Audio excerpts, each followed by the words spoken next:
Es radio. Son las 2 de la tarde, es la 1 en Canarias. Servicios informativos.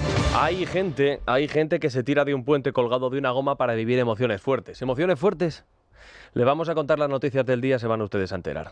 Porque vivir en la España de 2024 y seguir la actualidad es un ejercicio de alto riesgo no apto para personas sensibles. La España de nuestro tiempo es lo más parecido a una montaña rusa. Un escenario surrealista donde lo demencial se ha naturalizado hasta el punto de que prácticamente toda la ciudadanía ha quedado totalmente insensibilizada. Ayer la Policía Nacional, hablamos con ellos en este informativo, miren, y mostró su consternación por ver cómo un partido como Bildu, cuyos dirigentes han contribuido de forma activa al terrorismo, asesinando a policías y guardias civiles, etcétera, han pasado a legislar las condiciones en las que los agentes tienen que hacer una gran parte de su trabajo. Es que dicen Otegi y compañía que les preocupan porque hacen mucho daño las balas de goma. Esto es llamativo cuando nunca les preocuparon las de plomo. Dicen que les preocupan las devoluciones en caliente de inmigrantes cuando nunca se preocuparon por la frialdad con la que ETA asesinaba a sus víctimas. Y derogar la Ley de Seguridad Ciudadana, esto es algo que era una promesa de Pedro Sánchez. La hizo hace más de 10 años porque era una medida muy de derechas. Era tan de derechas que curiosamente ha estado funcionando más tiempo con Pedro Sánchez, 6 años y medio, que con Mariano Rajoy, que solamente funcionó 3. Pero el gobierno ha visto la luz, se ha caído del caballo, del guindo, como usted quieran, y se ha dado cuenta ahora, solo ahora, porque si no Bildu no le aprueba las cuentas, de que había aspectos muy lesivos en la Ley de Seguridad Ciudadana que afectaban a la libertad de expresión. Pero es que el gobierno se ha dado cuenta ahora, justo ahora. Alabado sea el señor Otegi, que nos ilumina, María Jesús Montero, esta mañana. Bueno, yo creo que el compromiso del Gobierno en la anterior legislatura y en esta era derogar los aspectos más lesivos de la ley Mordaza, que pasan fundamentalmente por aquellas cuestiones que perjudicaban la libertad de expresión, que de alguna manera ponían pega al derecho de asociación, al derecho de manifestación, ser capaces de llevarlo a un ámbito más democrático en el que compatibilicemos la seguridad de nuestros entornos, pero también, por supuesto, la expresión de la ciudadanía cuando quiere reivindicar o cuando quiere manifestar en torno a una materia su posición. Pero hombre, por favor, ¿cómo es posible que un gobierno tan progresista como este haya estado 6 años y medio con una ley que vulneraba la libertad de expresión y de manifestación de los ciudadanos? ¿Pero cómo es posible? ¿Cómo es posible que hayan estado tanto tiempo atropellando los derechos de los españoles manteniendo una ley del anterior gobierno de derechas con lo que han criticado al gobierno de Mariano Rajoy? ¿Cómo es posible? ¿Cómo es posible?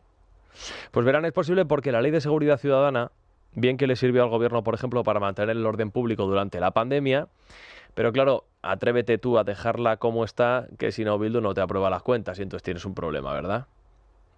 De manera que Pedro Sánchez coge el reclinatorio y se pone a orarle a todos sus socios para que atiendan su única plegaria, que es seguir en el poder y cumplir con todo cuanto le exijan.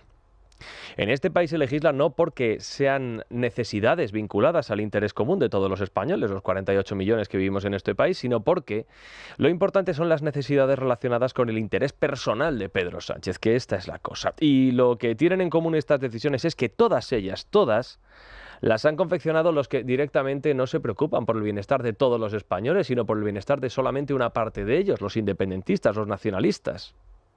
Y lo que tienen en común todas estas medidas es que con todas ellas lo que se ha debilitado es el Estado.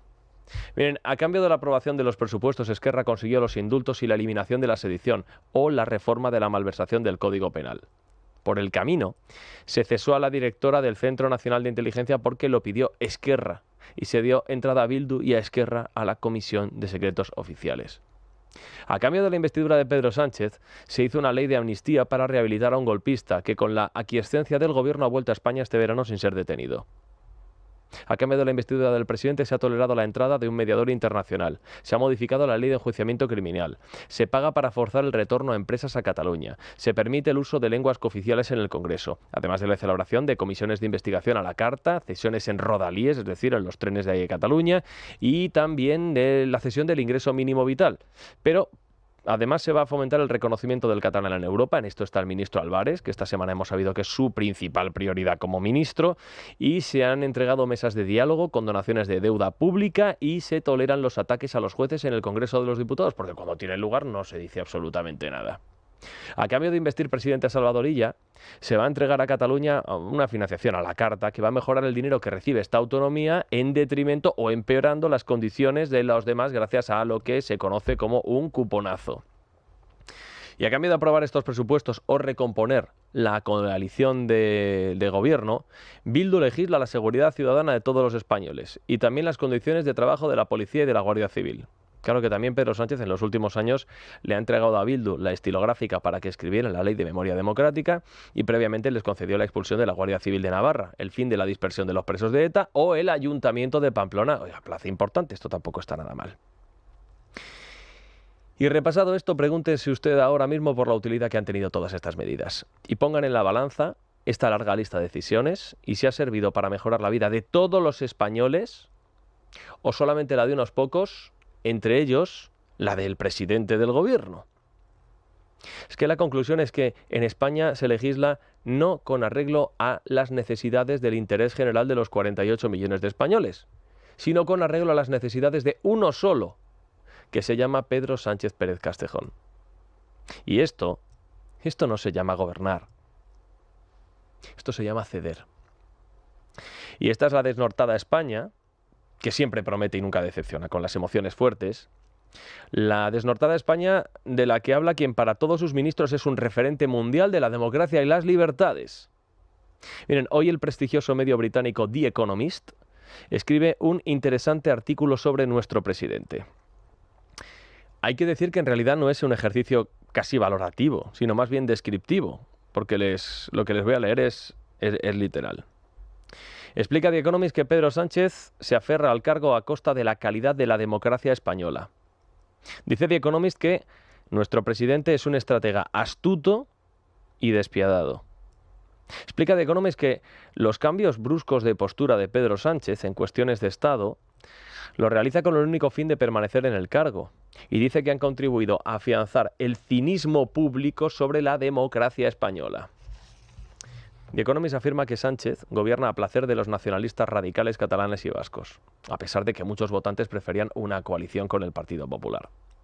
The Economist dice que decidió seguir adelante el presidente uniendo el apoyo de 8 partidos diferentes. Entre esas formaciones, el periódico destaca a Junts, liderado por Puigdemont, y la ley de amnistía, de la cual dice que es la única medida importante que el gobierno ha conseguido aprobar en 10 meses. Porque Sánchez, dice The Economist, siempre se había opuesto a ello, pero lo aceptó y lo impuso en el Parlamento. Dirá usted, qué barbaridad. ¿Cómo pone The Economist al presidente del gobierno? Pero no solo, pero es que también hay aquí un poquito para la oposición, poco menos que para el presidente, claro. Pero sobre la oposición, dice The Economist, el mayor activo de Pedro Sánchez es una oposición ineficaz y dividida. Así nos ven desde fuera, ¿eh? Hoy se habla de lo durísimo que es este artículo de The Economist, cuando en realidad es un cuadro hiperrealista. En todo caso, este medio, The Economist, pasa desde hoy a formar parte de la máquina del fango, la fachosfera, el otro lado del muro y la derecha reaccionaria, por supuesto, claro que sí.